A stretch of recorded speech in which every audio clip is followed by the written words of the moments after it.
And hello, welcome to Nerd Rage, episode 188. I how do I want to phrase this tactfully? Yeah, so John McCain is a butt. That's because literally hours after the last episode went up, he made that episode dated because, of course, we were talking about him then, like he was still alive, and not even like 6 hours later, the news comes out that he is dead. So Yeah, I'm sure he did that just to like completely foil our conversation. exactly, and it's absolutely terrible. And it makes his and it really reinforces the reputation he built in the Senate for kind of being an asshole. You know, the whole issue with John McCain, like, I understand, we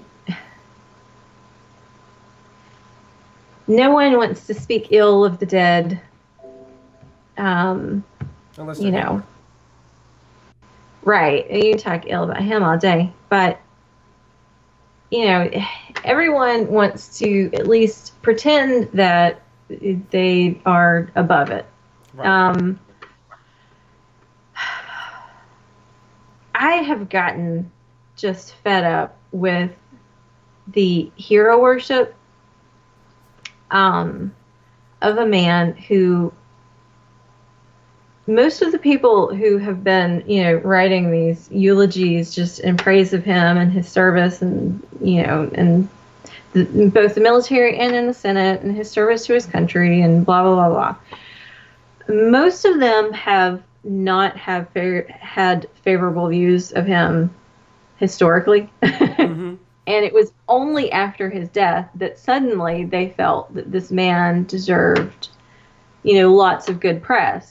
Right. And that anyone who stood in opposition to, sort of praising him for his lifelong service to the country is just heartless or a cultist who praises Trump or, any other number of straw men. um, I mean, quite frankly, McCain didn't give a crap about any of these people either. Mm-hmm. So, I mean, he's put down conservatives. He's, aided Democrats in passing legislation that is not only detrimental to the conservative cause, but also to, veterans specifically. Mm-hmm. So I'm just over this attempt to um, whitewash all of that to pretend like the honorable and virtuous thing is to pretend that none of it existed. Right. Like they did with Ted Kennedy. Right. I mean, I can't help but I bring him mean, up. it's very similar. I mean, I mean, McCain didn't drown some poor innocent soul. Um, yes. I mean, at the very least, but John McCain you know, wasn't a piece he of shit. he did leave his wife when she was disabled after a car accident, Mm-hmm. and I mean, it's not like he's been just, someone that you would want to look up to for Right. any reason. It's such a weird impulse. Like again, I understand the whole notion of not speaking ill of the dead, and how it's not Right. and how it's frowned upon. But at the same time, it's not exactly like John McCain's this great man. I mean, the only thing he really had going for him was his long career in the Senate, which in and of itself is really a public service kind of position, rather than a more than anything else, and one he's in a position he certainly was in way too long, like plenty of other Right. long-term congressmen. You know, I mean, you don't have to say anything good. You don't have to say anything bad. You could just not say anything. like Donald Trump. Um, I tried not to say anything all week because I felt at the very least when someone has passed on that their family deserves some peace. Right. Um, And I am just so tired of seeing, this bickering back and forth that, like, John McCain was the devil, and John McCain is just this angelic person that, you love Trump, blah, blah, blah, back and forth. And it really is kind of just an offshoot of Trump derangement syndrome, because, a lot of the people that have been lionizing John McCain do so because he stood in opposition to Trump. Remember how that man was demonized in 2008?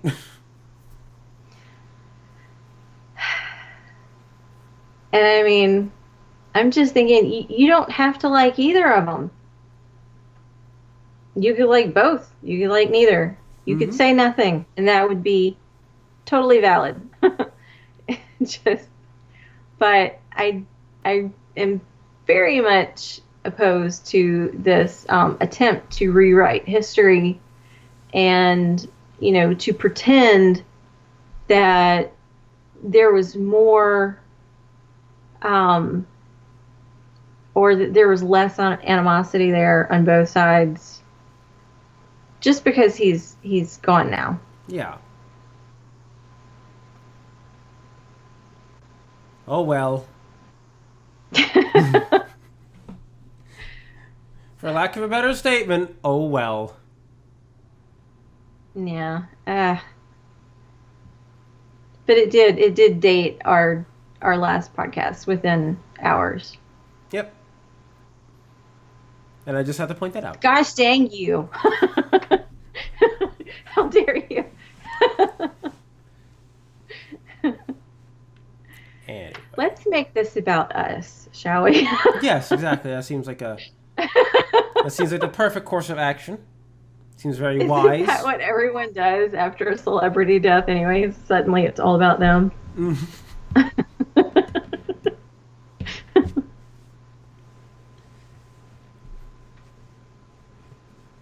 All right. So.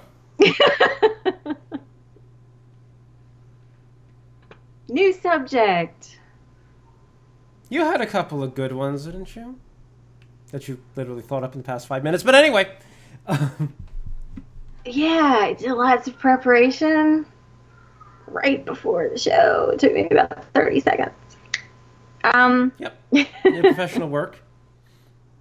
So, speaking of past politics, someone that I'm friends with on Facebook, he's an author. His name's Mike Kapari, and he posted something asking for feedback. And it really got me kind of remembering all of those debates on Twitter long ago. But he was asking about different people's experiences with regards to gun rights and restrictions and the debate over that. So he asked, have you or has anyone you know been subjected to threats, harassment, or hate as a result of your support for gun rights?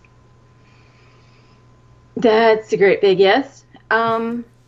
He said, if so, how would you interpret it? Is it baseless, impotent shit-talking? Did you take them seriously? Did it come from random internet kooks or respectable people? Ow. And then he wanted to know, what about the media? Mainstream, alternative, local, national, etc., etc. And it's basically wanting to kind of get a feel for the pervasive loathing of gun culture, and how we perceive these things, and kind of where we are just in the country as far as the popular perception. Right. Okay? So as to his first question, back when back in the early days on Twitter, when we were probably about the time we started the podcast. It might have been just before that, but you used to write about politics. You used to write about politics. We were writing for different sites at the time, but often had heated debates on Twitter with different people. And a lot of it was, in my experience, and the gun debate, in addition to the gun debate at the time, there was a lot of debate over healthcare. Right. And the two kind of went hand in hand, because my experience as a woman is that people on the anti-gun side and the pro-universal healthcare side wished rape upon me all the time. Often they would specify gang rape, anal rape, just right, all kinds, And it seemed like every single time that I was speaking with someone on the other side of that debate,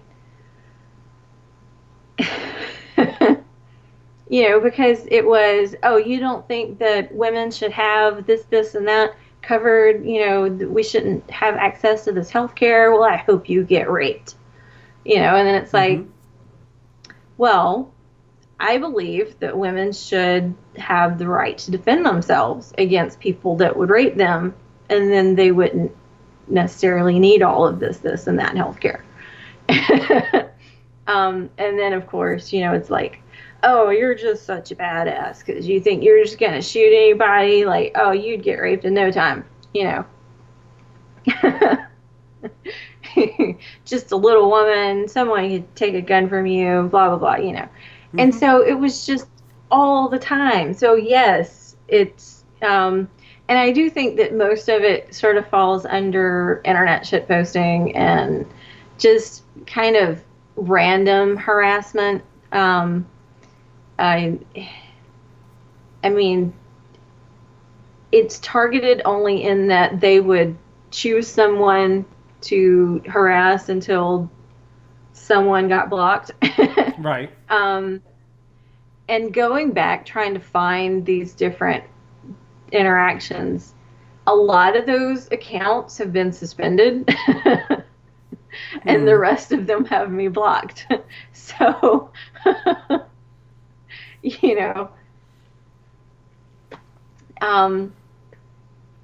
there was one, the California State Dem's communications chair, who was calling me a hooker and all kinds of stuff because, he's really classy. Right. And he actually got fired the year after that because he issued a death threat towards someone on Ted Cruz's team, also a woman.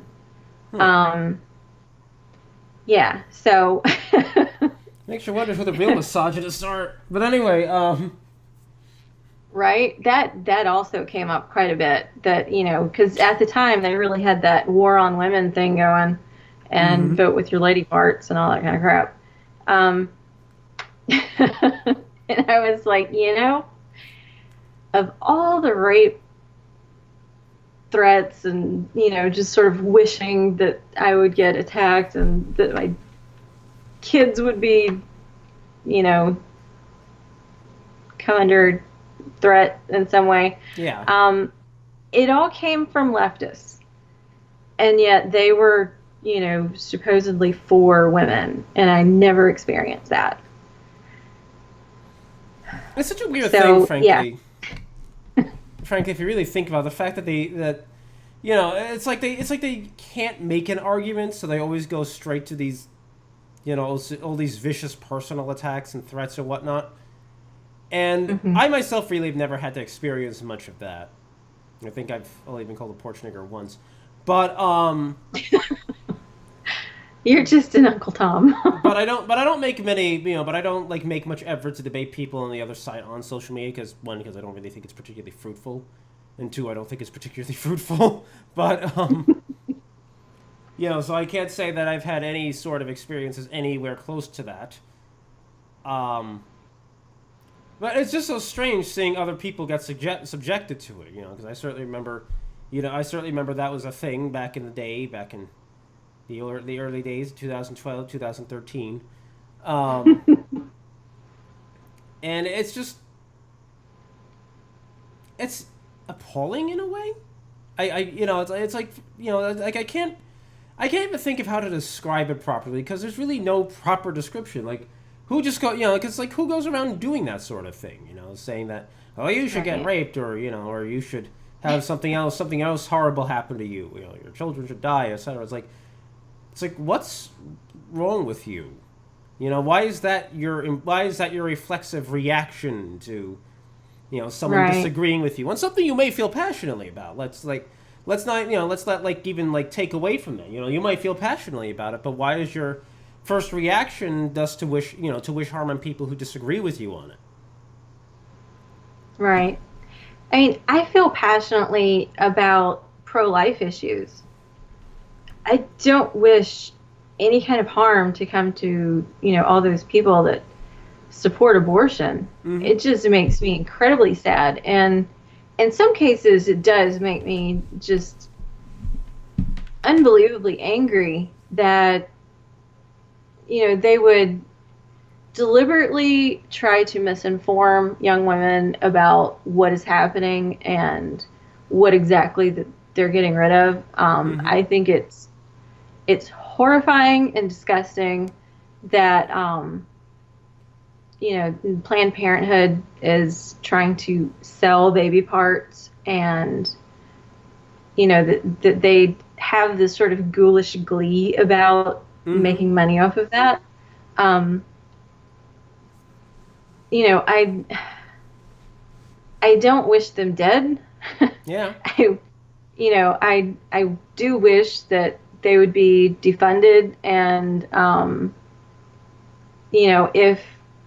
if they're not going to change their hearts and minds, that they would be exposed as mm-hmm. The sort of heartless, bloodthirsty monsters that they are. But I don't wish physical violence against them. No, and most people on the right don't do that generally. I mean, that's the other crazy thing. I mean, yeah, sometimes you occasionally get your cranks on the right who will do that sort of thing to the left, but again, you just don't see it. I've been making this argument for years. You just never see the kind of viciousness and craziness on the right that you see on the left. It's always not nearly as pervasive. It's not as pervasive. It's not as virulent. It's just not there. But people always act like it's like both sides do it. I think I commented earlier this week to you about the whole, about the shootings in Jacksonville last weekend, and how people always act like how lots of people, especially like people who kind of fancy themselves centrist, like to talk about how both pro-gun and anti-gun people are, like always go crazy politicizing these tragedies. And it's like, but it's not really the case, is it? It's always the left calling for gun control, which is always going to force people who are in favor of gun ownership, to have to defend themselves against these attacks, especially because half these attacks very often involve attacking people who are in favor of gun ownership on a very personal level.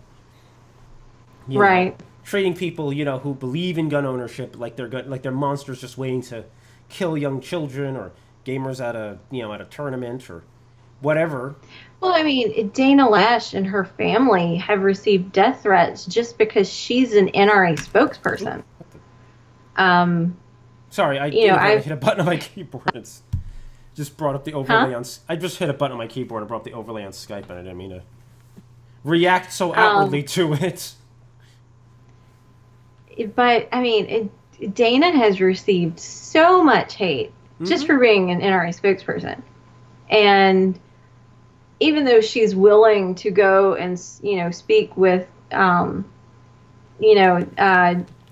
Parkland survivors and various law enforcement and politicians, knowing that was going to be a biased atmosphere at best. You're talking about the CNN town hall, quote unquote. Yes. I mean, she was willing to show up and have that conversation, and I mean, she's just hated. Her kids have been threatened. She's been threatened.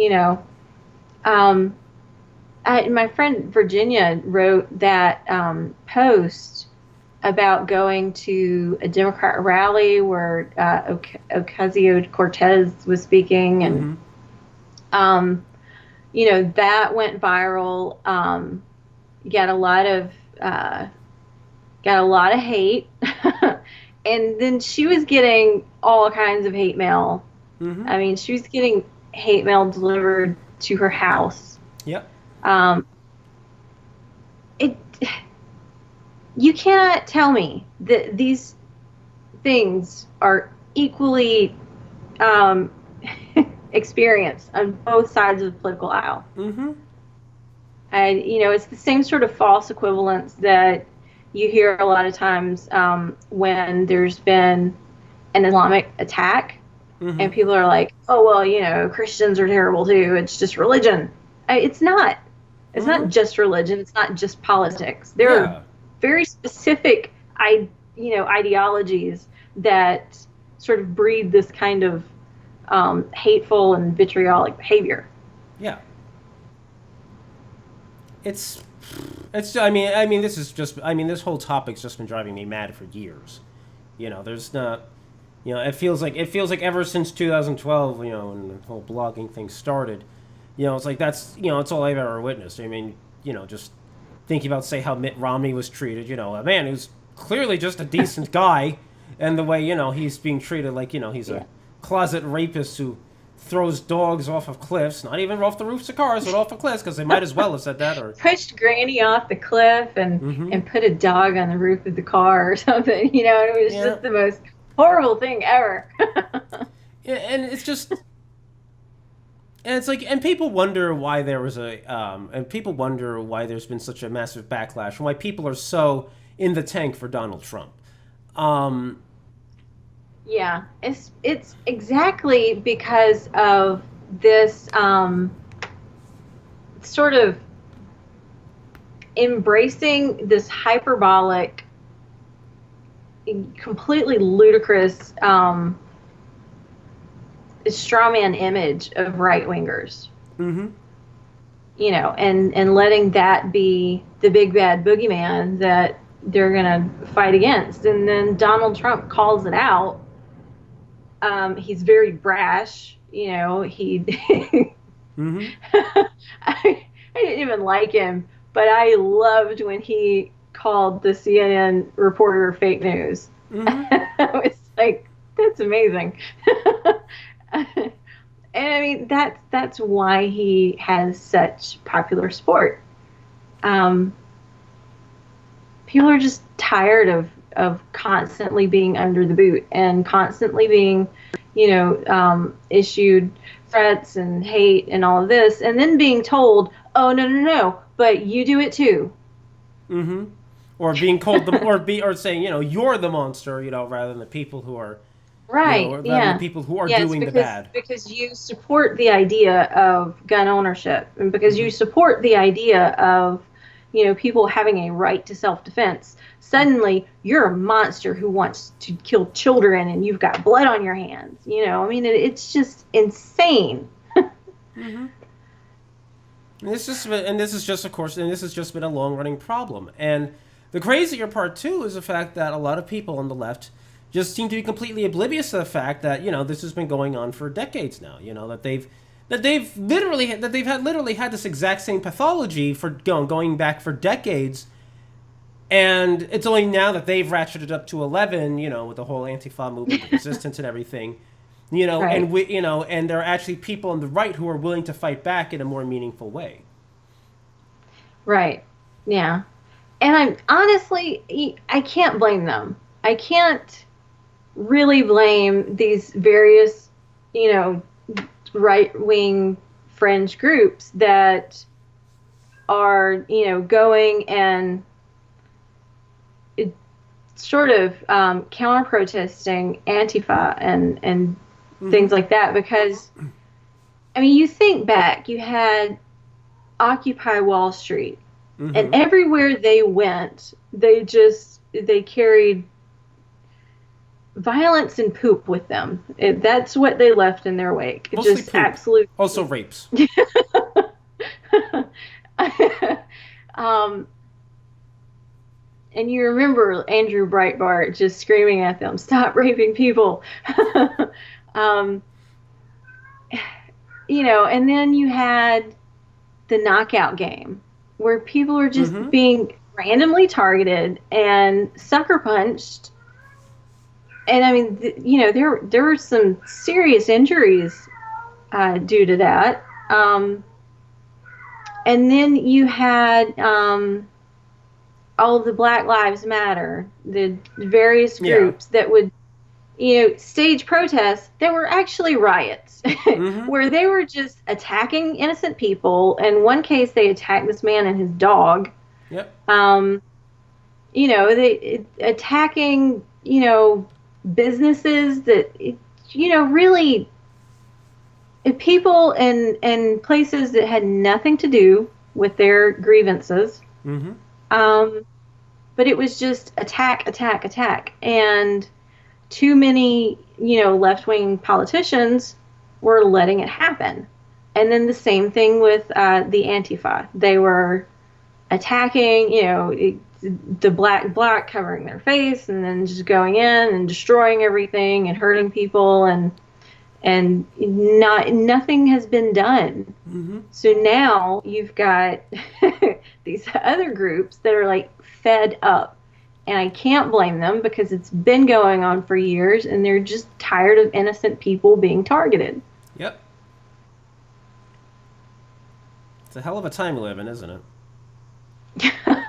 Like people say it's like 1930, late 1920s, early 1930s Germany, but not for the reasons they think. No, Definitely, exactly. definitely not for the reasons they think.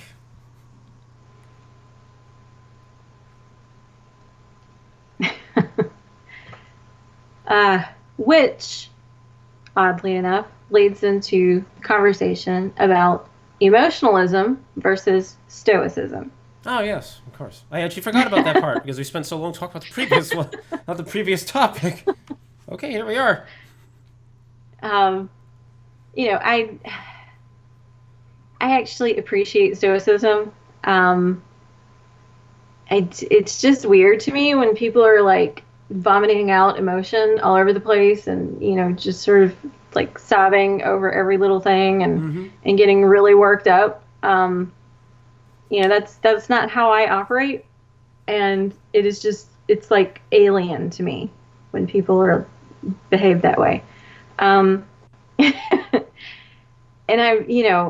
I'm afraid that the idea of just bearing things with sort of a quiet grace and dignity um, is becoming something that is not only not practiced, but that's going to be demonized, because emotionalism is like the it's the popular movement of the day. It's having feelings override rationality in pretty much every aspect of life. Um, everything from politics to gender to economics, and it's just feelings supersede everything else. Right. Uh, I mean, you're certainly right about that. It feels like especially as you get among younger and younger age cohorts, you see this a lot more frequently, where people just kind of freak out at the drop of the hat and they act like everything that's happening to them is the worst thing to have ever happened in the world. Period. I certainly that was certainly an issue that cropped up with some of my coworkers recently, mostly ones who quit. But but that was a Imagine that. but that was but that was a thing that I saw was cropping up a lot. It's like it starts out fine, but like I listen. I understand getting overwhelmed and everything, and I understand even occasionally having a bit of a breakdown. Um, but turning it into this constant drumbeat of, oh, I'm offended over this. Oh, this thing is so terrible. Oh, woe is me, and having it go on endlessly. it gets tiresome for everyone else around you. Yes, it really does. I mean, listen, life sucks certainly, but there's a certain dignity when you take it. There's a certain dignity in taking it gracefully, and it's like no one wants to be dignified anymore. No one even understands what it means to be dignified. Right.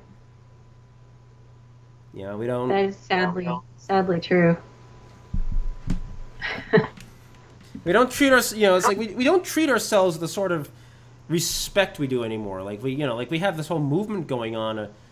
For some decades now, about self-respect and self-esteem and everything in between, but there's no essential dignity or anything. There's no sort of centrally grounding principle in terms of what is considered, carrying yourself in a dignified fashion, carrying yourself in a professional Right. manner, or not even professional, but carrying yourself in a, but in a dignified manner. I'm using that word too much. That's why I said professional, but, but carrying yourself in a manner, that people can look up to, or at the very least respect.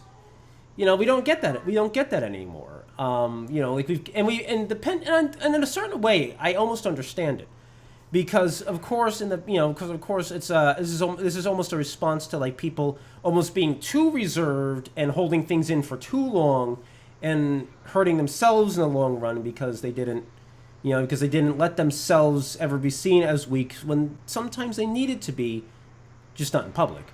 But now, of course, the pendulum swung in completely the opposite direction, almost to the point where it's slammed out of the side of the grandfather clock. Where people now hyper-react to everything, whether it's necessary Right. or not, and whether or not, like it's even considered tasteful or tactful, or whether it makes them look good or not. That's an important point. I think tact. People don't really understand that there is a time and a place, and that in public and around everyone isn't the time or the place. Mm-hmm. And it goes for lots of other and things too. Right. Just sort of the hyper-reactive and the hyper-sexualized culture, and we used to not talk about religion, politics, and sex in Right. mixed company, and now those are the things literally paraded in the streets. Mm-hmm. And I can't say that we're any better for it. No. It's honestly a sad state of affairs more than anything, because it's like you look at the world, and like I know that like a lot of people, I know that a lot of people will point out that, if you talk to your neighbor and talk to your coworkers and everything, things don't seem quite as bad as they seem on the internet.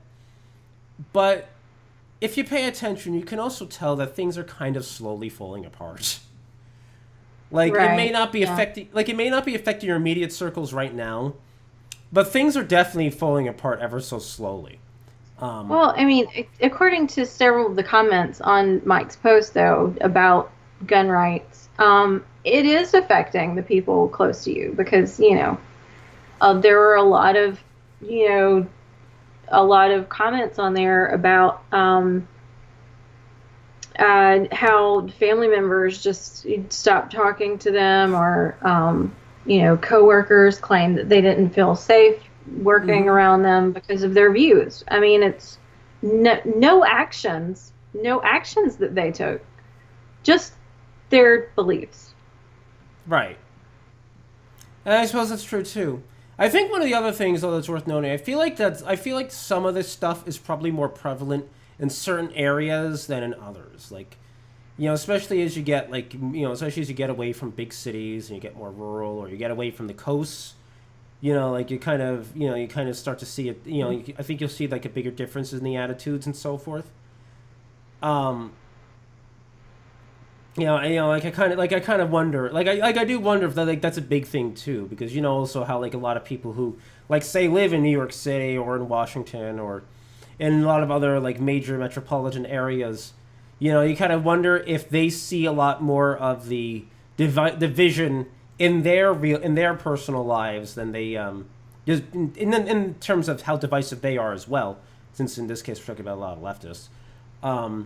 If they see a lot of, if they see a lot of this divisiveness personally as well, compared to like people say like me, who, lives in, kind of lives in the middle of Indiana. I'm not that far from Indianapolis, but at the same time, I don't live in the heart of Indianapolis either. And I certainly see less of it personally. Mm-hmm. And I kind of just wonder though if that's like also part of the effect there, because my brain just decided to go off on that tangent. That was nice. Thanks, brain. I think we do see less of it, I would say rurally, but I'm not sure that that's because there are, I think probably people are still politically divided, but they still stick to the, that old wisdom of not discussing those things and right. and arguing over them. I could see that. You definitely see that. It's all kind of tiring, isn't it? It's like we talked about last week with, just in regards to cultural appropriation and how exhausting it is, walking on eggshells around all of this stuff. Yep. Maybe we should talk about something lighter. Yes. And I have plenty of light topics this week. Okay, go for it. Because, of course, last week we completely forgot to talk about the Incredible Hulk. Admittedly, we can't talk about the Incredible Hulk necessarily, but I can most certainly talk about it.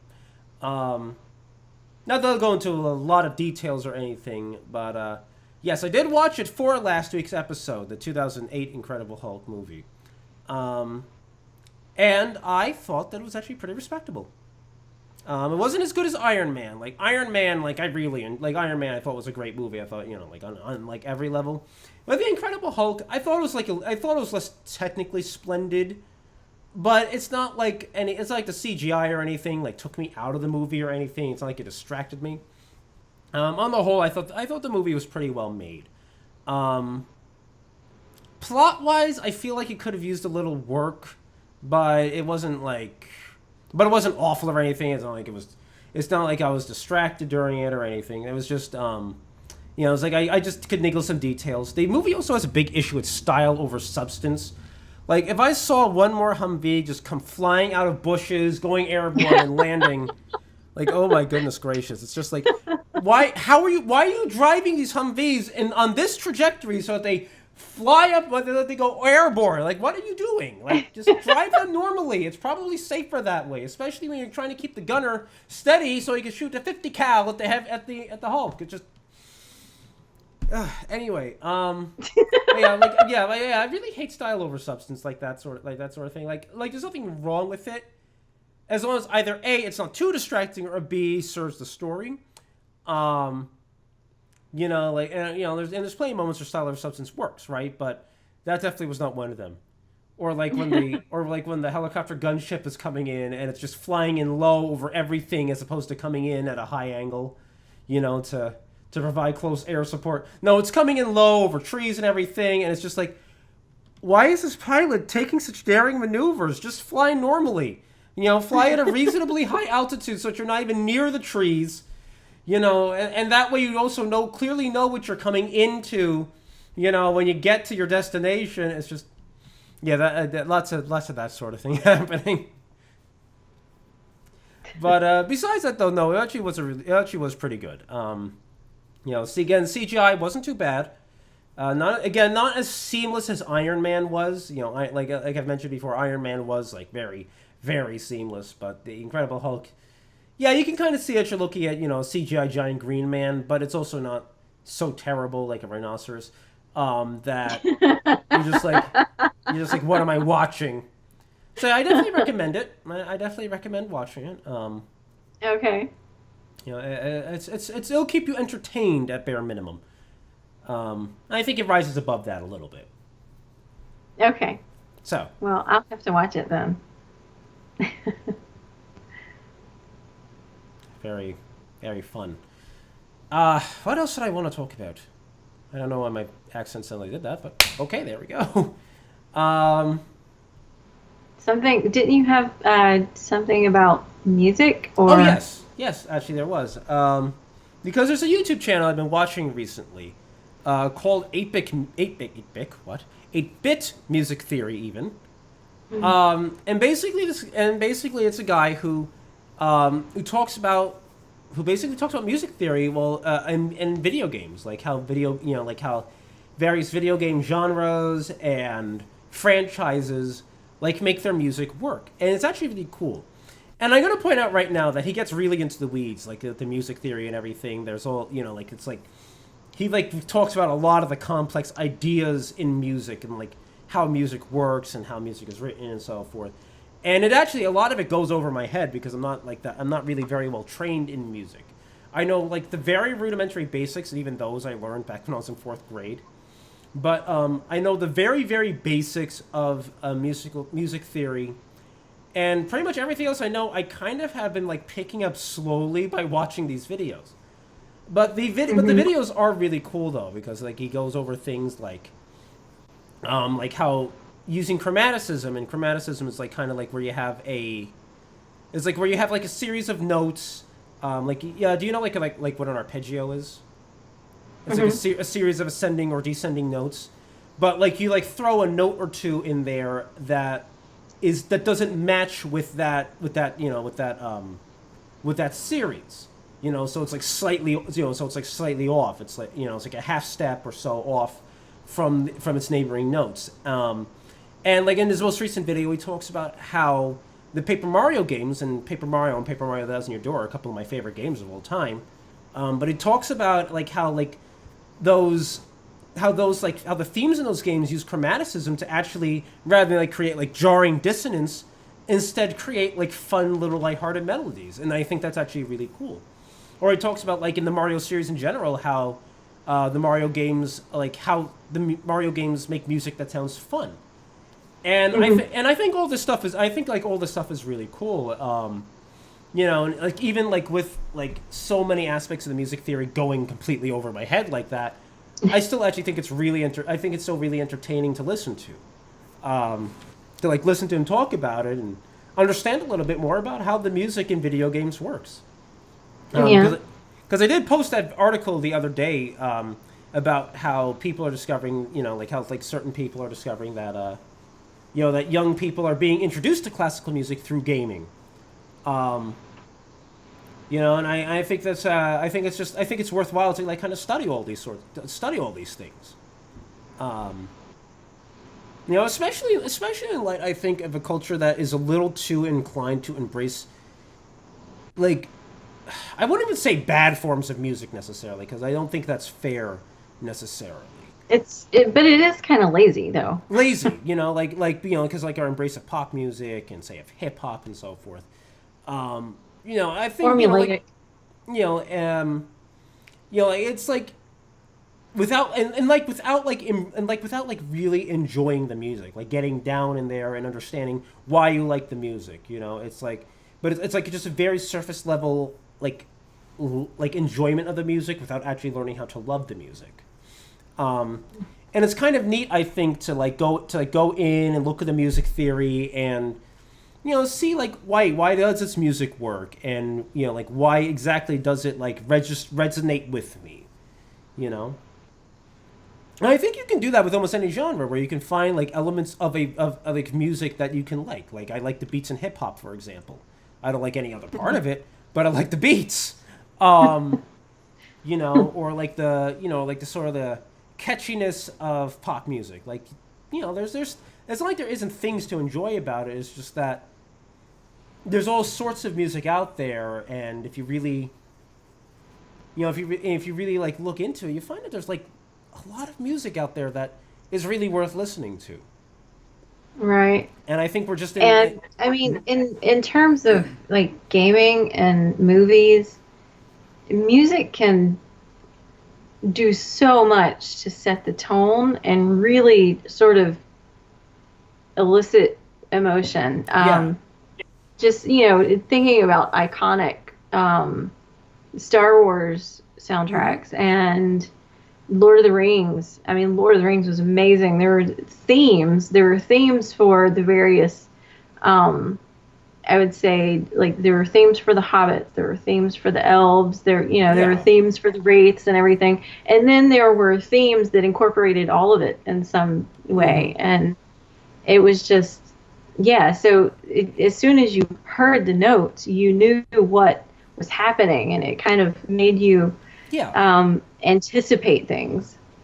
And also like good music will also like kind of bring out certain ideas without ever having to be spelled out for you. Right. Like say the leitmotif for Rohan, for example, in the Lord of the Rings. There's such a like there's a how would you even describe it? How does that like particular leitmotif sound? Like, whew. Right. It's almost Celtic.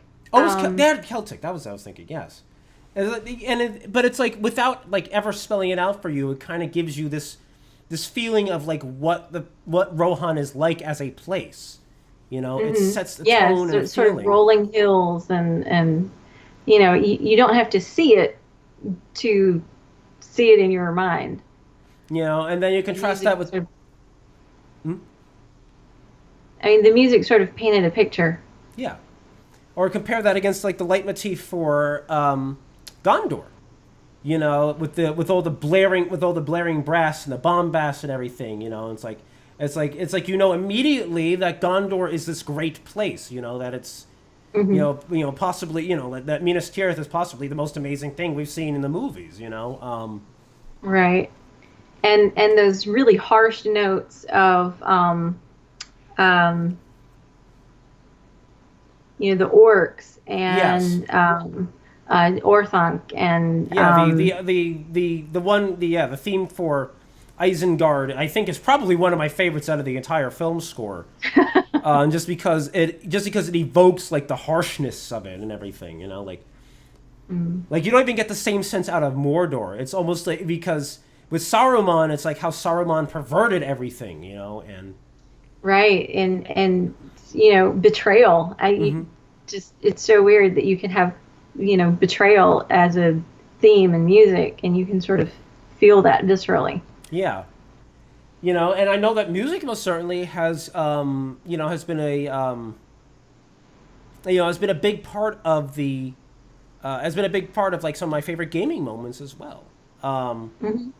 Mass Effect 3 in particular did this very well with a lot of and a bit of a divergence from the previous two games in the trilogy. With a lot of more somber melodies and so forth that they evoke the kind of emotion that a particular just smacked my hand on my desk. Um, but they evoke the kind of emotion that a particular scene needs. Like the galaxies of trouble, very serious trouble, and Mass Effect 3 does an wonderful job selling that idea with its music alone. You know, Hmm. um, or say I was talking about Paper Mario: The Thousand Year Door before with regards to 8-bit music theory. It's again, like the game is a lot of fun. The game is very funny. The game is very upbeat. It's very cheery. It's very enjoyable. And the music carries that. The music carries a certain theme and a flow and idea. In that particular video, he talks about the theme for the main hub town in the game, Rogueport, and how it uses chromaticism again to kind of create the sort of exotic feel to the town of Rogueport. Since Rogueport isn't like in the Mushroom Kingdom or anything, it's not where Mario lives. It's across the sea, and this ability to create like this idea that you're like in this foreign place Yeah. using the music is just so cool, frankly. Yeah. Um, so yeah, I mean, I could probably talk about this all day if I really, really wanted to. I'm sure I could keep dragging things out of the depths of my mind if I really wanted to, but I'm not going to do that. Um, I'm not. I'm not. I won't. I won't do that or anything. It's because I can definitely ramble. So anyway, Especially especially not after an hour of of talking already. I think, No. if you're going to drag things out of your mind, start that early. Yes, yes. But so, was there anything else? Well, of course, I wrote a thing again. I've been surprisingly prolific lately, but in terms of how much I've been writing. But I, of course, wrote a thing because I saw a tweet on Twitter a few days ago about someone talking about porn, and it was and of course, I've written about pornography before and what it is, and or like how it affects you. No, more so than what it is. I think we all know what it is. But more specifically, how it affects you. It affects you when you consume it and so forth. Right. And this person had tweeted about the saying basically that pornography between consenting adults is not harmful. With a corollary after it saying basically that any man that says that they doesn't look at it is lying to you. And I don't want to get into the weeds about it. You can honestly read what I wrote about it if you really, really want to know. But I just, I did want to touch on that just because it's, I do want to promote that because I honestly hate that perspective. I hate that people say that porn isn't Right. harmful or, that there aren't people that there are people who, there aren't people who don't, that don't watch it. The double negative hurts, but it makes sense. Because... There are people who choose not to watch Yes. porn, and they're not just, it's not just the Amish. These are people with access to the internet, and they just find it, they find it repugnant, sort of- or they have no desire, or right. any other number of reasons one might have not to look. But anyway, I find that mentality very frustrating, though, and lots of people seem to hold it these days. I find it frustrating that every time I have an opinion that, is against something perceived to be, sort of sexually liberating or whatever, which is often the opposite of liberating. It's often very enslaving in some way. But I dislike how people, and again, maybe this is just as a woman, this is my experience, but they try to act like you're being prudish or jealous or whatever, like, Puritanical. why is it bad that I wouldn't want someone I'm with to look at another naked woman? Mm-hmm. I mean, shouldn't that sort of thing be reserved for the relationship? That's Yep. just crazy to me that people would, find fault in that. We've slipped far as a society. Yeah. Yeah, But, 'cause- just from, a different perspective, I despise porn for the way that it sort of created a demand. Mhm. And that demand is met very often through coercion and force. Mhm. That really bothers me. And even when it's not, the way it perverts the mind, the way it perverts one's Right. mind and perspectives. So many people that, choose that as a profession end up in really quick order becoming, dependent on drugs and feeling pretty worthless as a human being. And I mean, it's just, it's so horrible what it does to people. I mean, it's horrifying if you really think how we took this, this thing that's really great, because sex is a great thing, it's, Right. it's an intimate thing, and all that. And how we've managed to just debase it so low to something that has almost no meaning for tens of millions of people now. Right. They view it as Yeah. something that has no meaning. They view it It's a as something commodity. It's depressing. My voice just cracked for some reason. That was nice. I like that. No, it's depressing. And for people that become dependent on it, I mean, it's almost like a drug, the way that it really kind of feeds that, those, what is it? It's brain chemistry. Like Yeah. it's a temporary high, and then the more you get of it, the more you want of it, and then you feel like you need it, and then it begins to physically affect the way that men can function. Like they're so used to getting, their fulfillment through a screen that Right. when they're with an actual woman, they can't. They don't feel it. It's not, it's not as exciting, it's not as immediate, and all this kind of stuff. So it begins to affect so many areas of your life. And then just to think of all of the people who are used and exploited to make it, it is so harmful. And it's supposed to be something really beautiful and creative and not destructive. Yeah, here we are. All right. Here we are. But whatever. I'm just like a jealous prude, and what do I know? Exactly. Terrible. Absolutely terrible. Anyway, on that downer note, I think it's a good time to end the episode, honestly. Right? Not in the sense of the Let's just downer leave note. everybody feeling really good about themselves. How about that? I mean, we spent most of the episode doing that anyway, so I don't think that little blip where I decided to get a little obsessive is gonna really change things significantly. So anyway, we want to thank you for watching this episode of Nerd Rage. We hope that you enjoyed it. If you did, leave a like and a comment down below. Be sure to subscribe for more. There's also links in the description. You know what to do. Yeah. Click them. Link. Go see the link. Follow, pursue, etc. And we will catch you next week for more discussion, more shenanigans, hopefully a little less depressing stuff. And stuff. Until next time, everybody.